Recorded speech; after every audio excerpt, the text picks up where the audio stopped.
Murder का सच क्या है।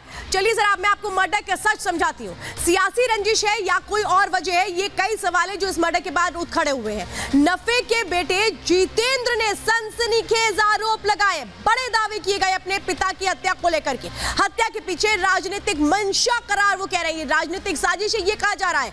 वो कौन जो मेरे पिता को नहीं देखने चाहते थे, ये कहा गया नफे सिंह के बेटे की ओर से। नफे सिंह को सुरक्षा नहीं दी गई। अभय चौटाला अब इस बात को कह रहे हैं। तो अभय चौटाला ने यह कहा है कि हत्या को वो कॉन्ट्रैक्ट किलिंग नाम दे रहे हैं। तो नफे सिंह की हत्या की कैसे गई, जरा एक तस्वीर मैं आपको दिखाने जा रही हूँ, वीडियो आप देखिएगा और इसके बाद आप समझ जाएंगे कि प्लानिंग कैसे की गई थी। देखिए ये एसयूवी वही गाड़ी है जिसके अंदर नफे सिंह बैठे हुए थे। 1 2 3 4 5 6 7 8 ये एक के बाद एक कई राउंड फायरिंग होती है, 50 से ज्यादा राउंड फायरिंग होती है। और सोचिए कितने करीब से गोली चलाई जाती है, जो गाड़ी है उसको आर पार करते हुए गोली अंदर चली जाती है। ये दिखा रहा है कि नफे सिंह की हत्या को लेकर के जो प्लानिंग थी वो कितनी सटीक हथियारों की ओर से की गई थी कि एक भी निशाना ना चूके, और एक भी निशाना ना चूके इसके लिए एक के बाद एक कई राउंड फायरिंग होती चली गई। यही वो गाड़ी जिसके अंदर नफे सिंह बैठे हुए थे, वो एक कार्यक्रम से लौट रहे थे। अब एक और तस्वीर मैं आपको दिखाती हूँ, देखिए कैसे एक के बाद एक वो ताबड़तोड़ गोलियां बरसाने के बाद जो आरोपी है वो अपनी गाड़ी से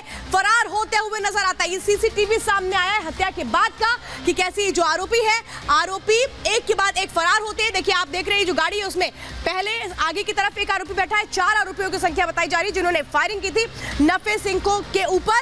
ये आप सीसीटीवी तस्वीरें देख रहे हैं, लेकिन कौन है ये लोग, किसने भेजे थे, ये कई सवाल है जो उठ खड़े हुए हैं इस हत्याकांड के बाद। और आइए अब आपको बताते हैं कि हत्या किस तरह से की गई, कैसे इसकी पूरी प्लानिंग की गई थी, कैसे कैसे अंजाम दिया गया।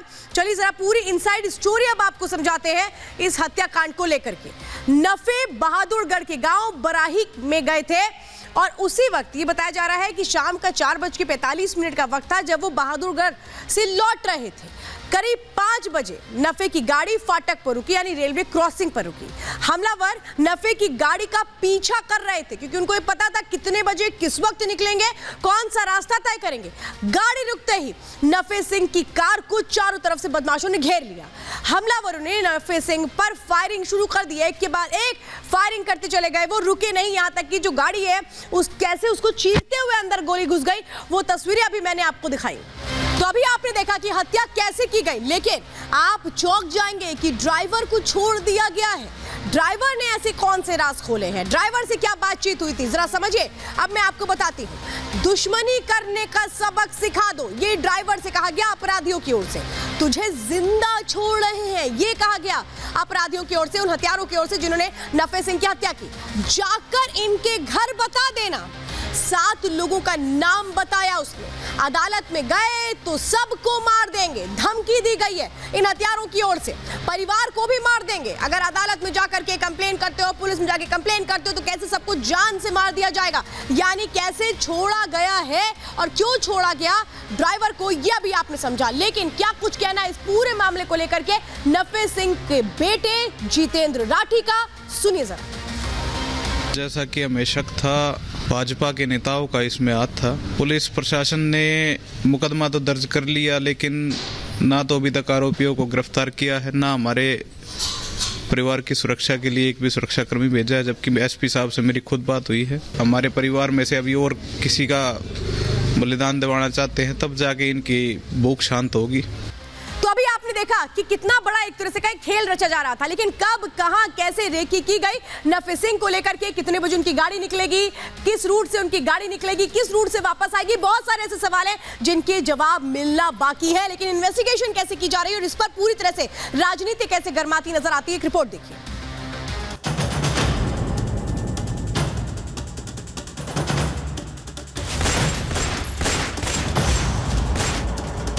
हमारी मांग है कि इसकी सीबीआई से जांच हो।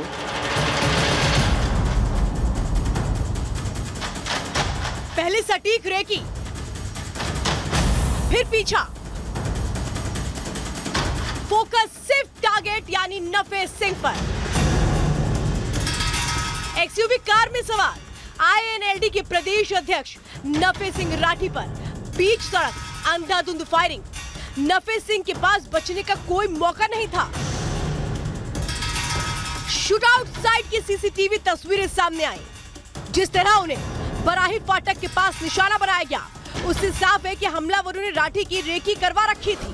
कार से पहुंचे हमलावर करीब 50 राउंड फायरिंग करते हैं और मौके से फरार हो जाते हैं। जो भी इन्वेस्टिगेशन चल रहा है तो वो फेयर हो और क्विक हो, हमारी यही कोशिश है। और कोई भी इसमें जो भी इन्वॉल्व हो, चाहे किसी का 1% भी रोल है, तो उसके खिलाफ हम सख्त से सख्त कानूनी कार्रवाई करेंगे। 4-5 टीमें अलग अलग स्थानों पर इसकी जांच में गई हुई हैं। सीसीटीवी की फुटेज भी प्राप्त हुई है कि जो भी शक के दायरे में आ रहे हैं उनसे उचित तरीके से पूछताछ की जा रही है और जिस पर भी कोई साक्ष्य उपस्थित होगा, जो भी कोई साक्ष्य मिलेगा, उसके तुरंत बाद आवश्यक कार्रवाई की जाएगी। शूटआउट साइट की तस्वीर और मर्डर स्टाइल, नफे सिंह की हत्या भी सिद्धू मूसेवाला की स्टाइल में अंजाम दी गई। हत्या से पहले सटीक रेकी करवाई गई, गोलियों की बौछार से पहले पीछा किया गया। वो जानते थे कि राठी किस समय कहां पहुंचेंगे और हमलावर पहले से कार में उनके पीछे लगे थे। दोनों हत्याएं शाम के समय की गई। हमले में मॉडर्न हथियारों का इस्तेमाल किया गया। यही नहीं, मौका वारदात से फरार होने के लिए इस्तेमाल कार का मॉड्यूल भी ऐसा जिससे भागने में परेशानी ना हो।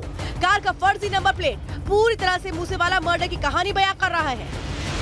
नफे सिंह राठी 5 लोगों के साथ गुजर रहे थे। जब वो बहादुरगढ़ के पुराने रेलवे फाटक के पास पहुंचते तो इस गाड़ी को रुकवाया जाता है, टारगेट किया जाता है। सफेद रंग की i20 कार में हमलावर आते हैं और ताबड़तोड़ इस गाड़ी पे फायरिंग करना शुरू कर देते हैं। आगे की तरफ जो है ड्राइविंग सीट के साथ वाली सीट पे नफे सिंह राठी सवार थे। कई गोलियों को लगी है और तस्वीरों में आप देख सकते हैं इस पूरी फॉर्च्यूनर कार को पुलिस ने ढक दिया है। प्रदेश में इसे लेकर सियासत गर्मा गई है। प्रदर्शन किए जा रहे हैं। आरोपियों की जल्द से जल्द गिरफ्तारी की मांग हो रही है। सदन में सीबीआई जांच की मांग उठी, जिस पर खट्टर सरकार की तरफ से हामी भर दी गई। हमारी पुलिस पे हमें पूरा भरोसा है, हरियाणा की पे, लेकिन सरकार पे भरोसा नहीं कर सकते क्योंकि ये पॉलिटिकल मर्डर है। इसकी जांच जो है सीबीआई से और कोई सिटिंग जज की निगरानी में कराई जाए ताकि सारा मामला सबके सामने आ जाए। नफे सिंह राठी की हत्या जघन्य अपराध आई है, डेमोक्रेसी की हत्या आई है और हम इस बात की मांग करते हैं धरने पे बैठे जितने भी प्रदेश के कार्यकर्ता और प्रदेश की जनता, नफे सिंह राठी जी के तैयारों को जो एफआईआर दर्ज हुई है जिनके नाम से, उनको जल्दी गिरफ्तार करें। जांच सीबीआई को सौंप दी गई है, जिसके बाद परिवार पोस्टमार्टम और अंतिम संस्कार के लिए तैयार हुआ। राठी जी का पार्थिव शरीर, उसका पोस्टमार्टम हो चुका है। एक्सरे के बाद अब उनका पार्थिव शरीर घर जाएगा। ये उनके समर्थक, परिवार के लोग, उनके जानने वाले, यहाँ पर करीब 200-250 लोगों की भीड़ थी जो उनके पार्थिव शरीर को घर ले जाने के लिए इंतजार कर रहे थे। पोस्टमार्टम हो चुका है। नफे सिंह राठी जी की कल गोली मारकर हत्या कर दी गई थी, जिसके बाद से परिवार लगातार प्रशासन से ये मांग कर रहा था कि जो आरोपी हैं उन्हें जल्द से जल्द पकड़ा जाए। राज्य सरकार की ओर से सीबीआई जांच की बात भी कही जा रही है। 5 टीमें गठित कर दी गई हैं जो इस पूरे मामले की इन्वेस्टिगेशन करेंगी। अब आरोपियों की गिरफ्तारी के लिए सीसीटीवी खंगाले जा रहे हैं, सबूत इकट्ठे किए जा रहे हैं। जांच के लिए जगह जगह टीमों को भेजा गया है। कई संदिग्धों से पूछताछ की गई, यानी नफे सिंह राठी हत्याकांड के सुराग और सबूत खंगाल कर सीबीआई कातिलों तक पहुंचेगी। दिन दहाड़े हुए इस हत्याकांड ने हरियाणा की कानून व्यवस्था पर बड़ा प्रश्न चिन्ह खड़ा कर दिया। विपक्ष सरकार से सवाल पूछ रहा है तो सत्ता पक्ष मामले पर जल्द कार्रवाई करने और आरोपियों को कड़ी से कड़ी सजा दिलवाने की बात कह रहा है। Bureau report, Republic Bharat.